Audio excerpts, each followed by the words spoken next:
Civil अस्पताल नवरात्रि के लिए पूरी तरह तैयार है। हर तरह की घटना से निपटने के लिए सिस्टम की ओर से तैयारी की गई है। विवो नवरात्रि का पावन पर्व शुरू हो चुका है। आज नवरात्रि का पहला दिन है, साथ ही खिलाड़ी 9 दिनों तक गरबा खेलने के लिए तैयार हैं।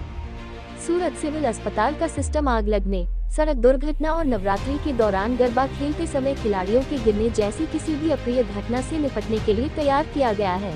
वरिष्ठ चिकित्सा अधिकारी डॉक्टर लक्ष्मण ताहेलियानी।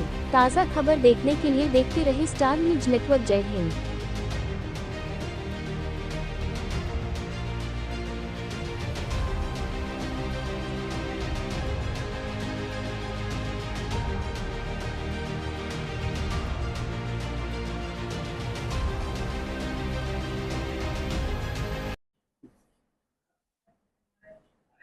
સુરત સિવિલ દ્વારા શું તૈયારી કરી દેવામાં આવી?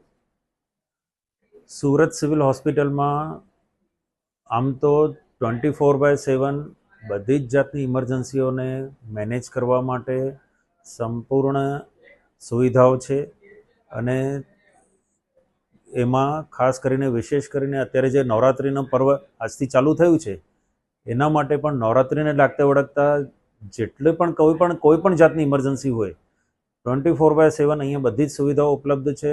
જે કેઝ્યુઅલ્ટી ઇન્ચાર્જ મેડિકલ ઓફિસરો છે એમને પણ સૂચના આપવામાં આવી છે કે નવરાત્રિને લાગતા વળગતા કોઈ પણ ઇમરજન્સી હોય વિવિધ વિભાગોના ડૉક્ટરો સાથે સંકલનમાં રહીને વ્યવસ્થિત રીતે એની સારવાર અપાવવાની છે અને જો ભગવાન ન કરે કોઈ એવી અનિચ્છનીય ઘટના બને છે તો એના માટે પણ સ્ટાફ વધારી શકાય તાત્કાલિક રીતે અને ડૉક્ટરો નર્સિંગ સ્ટાફ તાત્કાલિક રીતે બોલાવીને સંપૂર્ણ રીતે એ જે વધારાનું પણ ઇમરજન્સી આવી જાય તો એને પણ ટેકલ કરી શકાય એવી પૂર્ણ રીતે તૈયારીઓ છે।